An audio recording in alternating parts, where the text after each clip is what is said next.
Want an easy way to see if you could save money on car insurance? Geico gives you 3. Call 1-800-947-AUTO. Go online to geico.com or stop by the Geico office nearest you. 3 ways you could save 15% or more. On the eve of the very first college football playoff rankings of the season, plenty of data points to consume. Greg McElroy, what did you learn this weekend? I learned that a majority of college football fans don't value the head-to-head because last time I checked, according to every poll, Ohio State is ranked ahead of Oklahoma. How is that possible?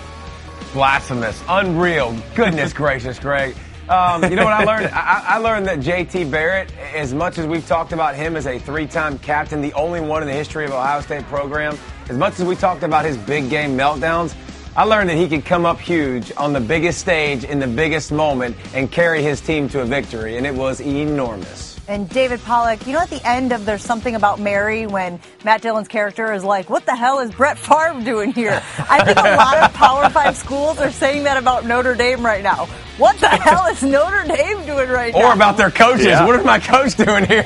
Yeah.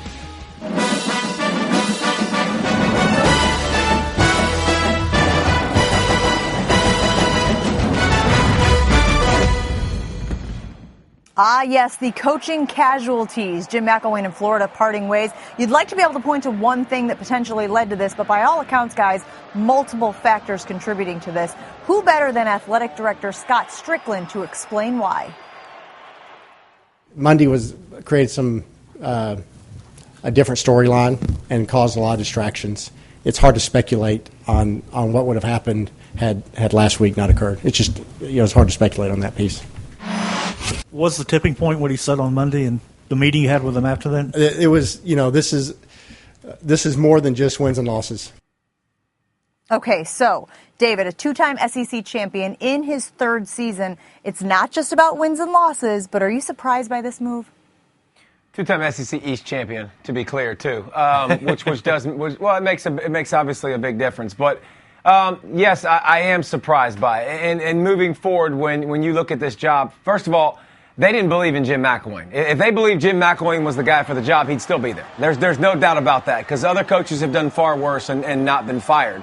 But I think that they didn't believe in Jim, and now he gave them a reason because of the comments about the death threats, and then they examined them, and I don't think there was a lot of evidence proved about the sayings. And here's the thing, even when you say that, Greg, you're still attacking your fan base. I mean, When a coach says these people are just, they're death threats, they're crazy, they expect this, they expect that. Well, remember, you're talking about your fans. And those are the people that pay the money to sit in the seats. And so it was more than just the comments this week. It was they didn't believe McElwain was a guy for a future. They found a way now to possibly get rid of him and not have to pay it all. And that's the decision they made.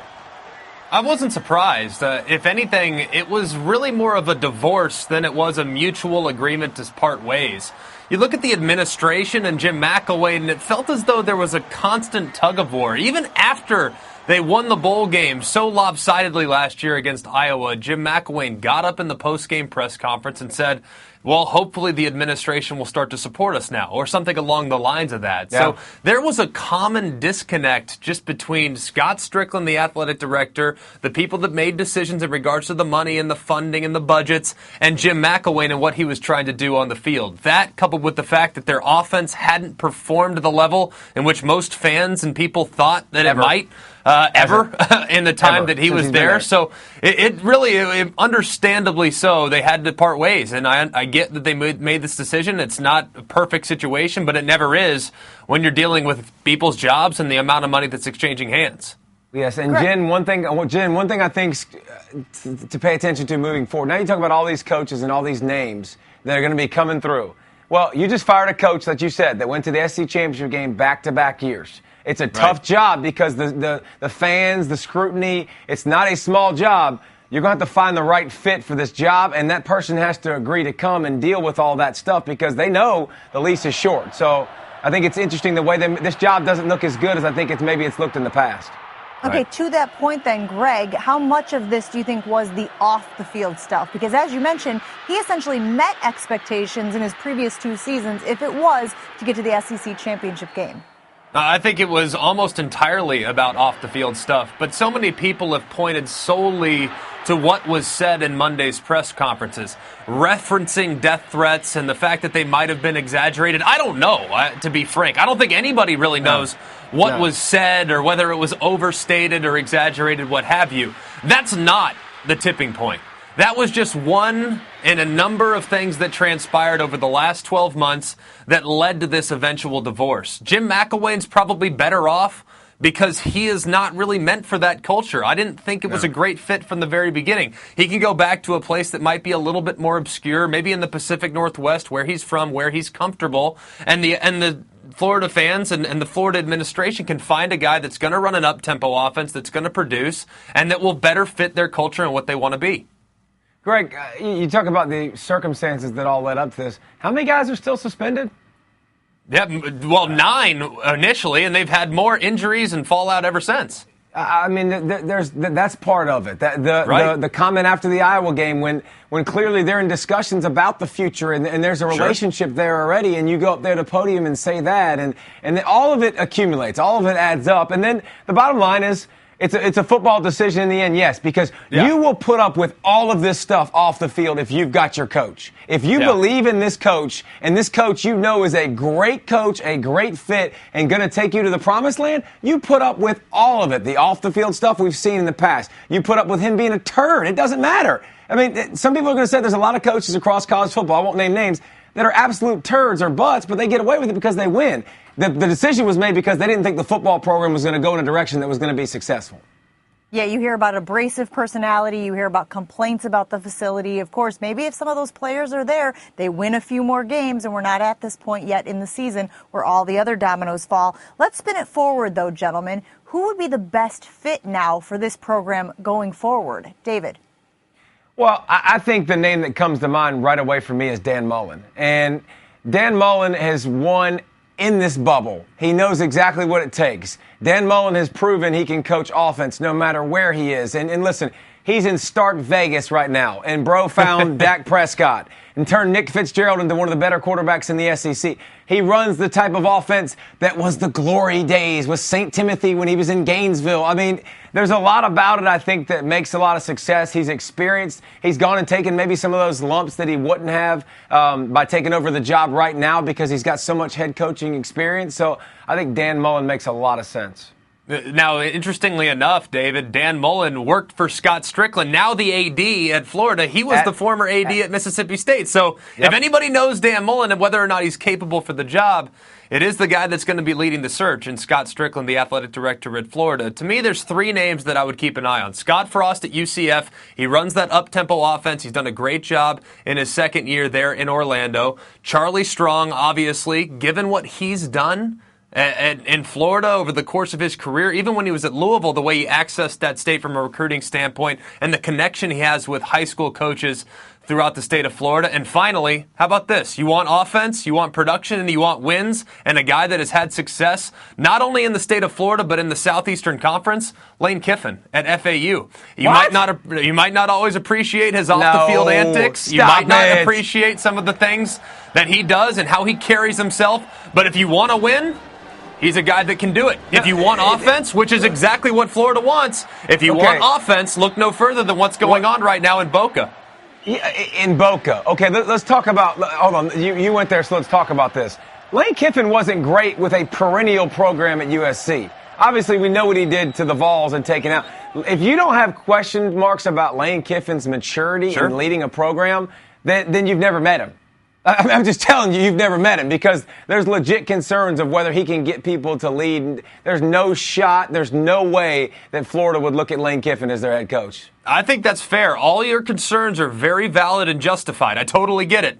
And you're right, he's an offensive genius, by the way, too. He is an offensive genius, but that was pre-stint for 3 years under Nick Saban. Is Lane Kiffin a different person? We don't know. Will he be given the chance? Yes. It's just a matter of whether or not that chance will be given at a Power 5 school like Florida. He certainly has the Owls moving in a good direction, and his Twitter game this year has been on fire, gentlemen, as he tries to connect with recruits all over the country. Randy Shannon, the name of the guy who is taking over the program on an interim basis. He, of course, the defensive coordinator there at Florida. Coming up, Ohio State was 1 quarter away from playoff extinction, but an amazing comeback changed things for the team and the quarterback. A Buckeye breakdown when we return. College Football Live is brought to you by the new DQ Western Bacon Cheeseburger $5 lunch. Get it while the getting's good. A season takes shape before our eyes. Where you win, when you lose, how you play, who you beat. Who will be involved, invited in Atlanta? Who will be in? Let's take a look back now at our Saturday success, brought to you by TIAA. Down 18 points, guys. JT Barrett led a furious Buckeye comeback over Penn State, completing all 13 of his fourth quarter passes with 3 touchdowns for a 1-point victory. David, you mentioned it off the top of the show. How has your opinion of Barrett changed with this last performance? Big time. And I know Greg watches a ton of tape, and when you watch JT Barrett in the past, and when JT Barrett gets pressured, his eyes come down. He looks to run the football. He doesn't want to make crucial mistakes. He's not going to force the ball.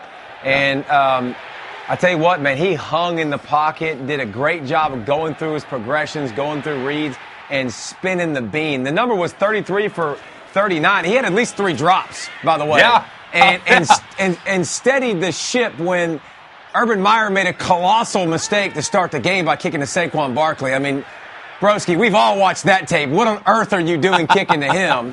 And then his receiver fumbles on a pass, and all of a sudden they're down, they get kicked in the teeth, and he repeatedly responded. I can't tell you how impressed I was with JT Barrett in that performance. I'll be honest with you, David. I viewed JT Barrett as a mediocre, maybe slightly above average quarterback that was the product of being around tremendous players and in a wonderfully quarterback-friendly offense. That's what I viewed him as. That completely changed on Saturday. Like you mentioned, he was 33 of 39 in arguably the biggest game of his career. And honestly, the numbers didn't do it justice. It was better than the way the numbers would potentially indicate it. Look at JT Barrett, though, over the course of his career. He wasn't the guy that won the national championship in 2014. He wasn't the guy that beat Wisconsin 59-0 or beat Alabama in the semifinal. JT Barrett hasn't really ever captured the nation's attention the way he did on Saturday. It was one of his final opportunities to do so. And you know what? He made an impression that I will never forget. And to be frank, as a guy that might not have been a top 10 quarterback in college football, he went from outside the top 10 potentially to in the top 3 with that one performance alone, because great quarterbacks are defined by what you do in the big moments. All right, a signature win for him, no doubt, but let's not be a prisoner of the moment either, because the conversation now has turned to, Barrett, Heisman, top 3. Now the odds are up there for him. Some people saying that Saquon Barkley is overrated and all of that type of stuff. Where does he, David? Because I can tell you want to chat. Where does he deserve to be in that Heisman race? First of all, what you just said is sacrilegious to say what you said about Saquon being overrated. And I love how people take, hey, Greg, he didn't do much. That kick, if you take away the kick return, You take away that big kick return to start the game. You can't take away a 97-yard kickoff return. That's his. Yeah. He earned that. So don't try to start minimizing that. His first touchdown run was awesome. Was he stopped from that point on? Sure. Here's the thing. It wasn't just one game for JT Barrett. The last 5 games have been ridiculous, off the charts by any measure. But he hadn't done it in a big moment, so I needed to see it under pressure. His stats are insane the last 6 games. 22 touchdowns, 0 interceptions. He has 1 interception on the season. So, this is about, if we're going to talk about Heisman, it's about being a great player all the time. He's been a great player for the most part, except for the Oklahoma game. If he finishes the season like this and continues to light up opponents and big-name opponents on his schedule, absolutely 100% he deserves to be in the conversation for winning the Heisman Trophy. I'd have him number 2 right now. I would. Behind who? Right behind Saquon Barkley. Thank you. And I think that Baker Mayfield, of course, is going to have his say in this, and so is Mason Rudolph if he has a big performance in Bedlam this weekend. So there's still a lot of potential guys that could get into the conversation. Bryce Love, of course, was his Heisman value actually benefited last week by sitting out. So there is no doubt that he is absolutely in the thick of the conversation, because JT Barrett That was a Heisman moment. And really, that's what it's all about, is how many Heisman moments do you have over the course of the season? He had one, and that was one that I don't think anybody's going to forget. Yeah, another name I'm hearing in the conversation is Khalil Tate, but I'm not sure he's going to have, like you said, a Heisman Most moment. exciting player, though. Tell you that much. Putting up huge numbers, certainly No worth doubt. obviously considering, but I'm not sure he's going to have the stage that JT Barrett had the other night against Penn State. Let's take a look now, guys, at the college football rankings. They're brought to you by PlayStation. Lots of movement in the AP poll after a wild weekend of games. Ohio State, off that victory, jumps all the way up to number 3, and Penn State, meanwhile, drops to 7. You guys will notice that means there are 3 Big Ten teams in the top 7, including the undefeated Wisconsin. David, are you okay with the Buckeyes jumping the Sooners, who, of course, they played head-to-head? No, but I'm also not okay with Ohio State jumping Wisconsin. I'm not okay with a lot of this, to be frank. So this is not even close to what I would have. But listen, dudes. Last year, when you start to take into account, and everybody wants to talk about, well, last year head-to-head didn't matter. Head-to-head didn't matter versus Penn State because Penn State lost twice. Twice. There is a big difference. Oklahoma has lost once. Ohio State has lost once. You can't tell me, oh, it's a different time of the year, they're playing better. Oklahoma beat the brakes off of Ohio State. They smacked them down in Columbus, which is the hardest thing to do in college football. The only thing they did wrong was plant a flag on field turf, which you can't do. That's the only thing they did wrong. So I have a huge problem with this. If I've seen it on the field and the resumes are equal, and they're equal if they have one loss, I'm not putting Oklahoma behind Ohio State. If you have the same, you're compared against the teams that have the same number in the loss column. I'm with you 100%. Yes. And one thing that people always reference too, well, you know, how bad was that loss? Like Clemson, oh, they lost to an unranked Syracuse team. It doesn't matter. Who you lost to doesn't matter. It's about who you beat. And Oklahoma beat Ohio State. Therefore, the Sooners should be ahead of the Buckeyes. Notre Dame was beaten by Georgia. If Georgia has one loss, no matter what, they should stay ahead of Notre Dame if Notre Dame has one loss. That's the way it should always work, and that's the way the committee has operated to this point. Now, we're going to find out. Tomorrow is when we get the first unveiling of the rankings, obviously. So I really think that the committee will have it the way that we laid it out. Oklahoma ahead of Ohio State because of the head-to-head. They've always valued it. Wouldn't expect this week to be any different. So you're saying the committee will have it correctly? I think so, believe it or not. And yet I will say the fact that Notre Dame's one loss did come to Georgia does help their situation going forward. So I know you say it doesn't matter who you've lost to, but if you lose to a team like that by 1 point, certainly it looks pretty good for you on your resume. Still ahead, gentlemen. We all know that love hurts. Don't we all? But did Bryce's DNP versus Oregon State derail his chances at winning the Heisman? We just talked about the Heisman. Greg and David with differing opinions about him after the break. Tuesday, we'll have the exclusive reveal of the college football playoff top 25 rankings. That's at 7 p.m. Eastern. And of course, it is also available streaming live on your ESPN app. Computer, execute 12.4p operation. Optimizing algorithm. Running encryption packet alpha. Night. Oh, I don't feel so good. What is it, computer? Is it hot in here? It feels hot in here. I feel a little clammy. I should lie down or something. A computer with a virus? Surprising. What's not surprising? How much you could save by switching to Geico. Those oysters Rockefeller were a mistake. Geico. 15 minutes could save you 15% or more. Fresh and Fast Rewind is brought to you by Jimmy John's, where fresh and fast meet. It is the Fresh and Fast Rewind presented by Jimmy John's. Bryce Love sitting out the game this past weekend. David, did he help or hurt his Heisman stock? He absolutely helped it for me. I tell you what, I watched the game, and I watched tape, and Greg, I'm like, this offensive line is so dirty and so good. But it made me realize how good he is at making people miss at the second level and taking it to the house. If he can put up sick numbers the rest of the way, he's very much still in this, and my eyes now are like, whoa, I'm feeling the love. You're crazy, David. It's about Heisman moments, is it not? And Bryce Love missed an opportunity to play on national television in an exclusive window where every college football fan in America could tune in and see what he's all about. Still, he's kicking off games. There's still opportunities, but that was a prime time. That was a primetime game, an opportunity lost to showcase his ability. And that I think was it absolutely the whistle. hurt his And that game. was the whistle. You guys, that was the whistle. Greg, let's move still a on primetime game. You guys, that was the whistle. You have to stop.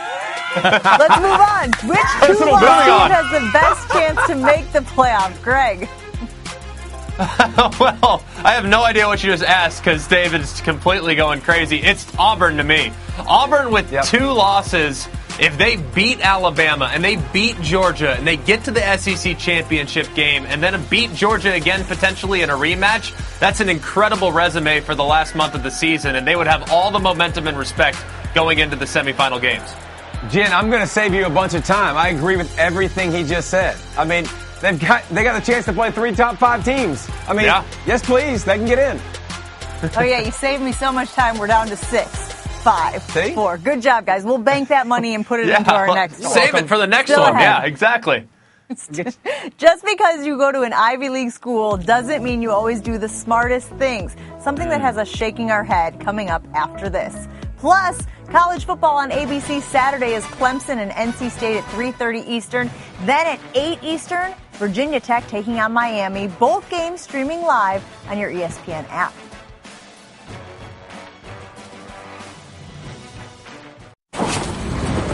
We end this Monday with a little shaking my head, and this is actually one of those, I'm so impressed, I can't do anything except shake my head. Check out the Oregon Duck going all Cosmo on us. Okay. I'm telling you, after BYU Cougar raised the bar a few weeks ago, all the other mascots are filing suit. This is well done. His name is Cosmo. Get his name right. Sorry, Cosmo the Cougar. Cosmo. Yeah, exactly. No, he didn't. He said BYU Cougar. Say his name. Okay, Fine. Fair enough. Let's move on to this Ivy League story, guys. A Dartmouth assistant football coach so angry about a play on the field, he punched the press box glass and broke it. Dave, you ever get this mad when watching football? Yeah. You know what? Plead the fifth on that. Plead the fifth on that. No comment. I've never hit the glass before, though. That's aggressive. Yeah, the very aggressive move, but football guy move, showing some brawn. I think that's a little uncalled for, though, right? Don't you think? Keep yourself together. Have a little poise. Yeah, you can fist pump the desk and whatnot, but don't punch the glass. door. Yeah, don't punch the glass. I'm unnecessary. Good with that stuff. Show a little frustration. It means you're passionate about it, right, guys? Absolutely. Yeah, for sure. Go big or go home. Absolutely. See you next time. Thanks for hanging out.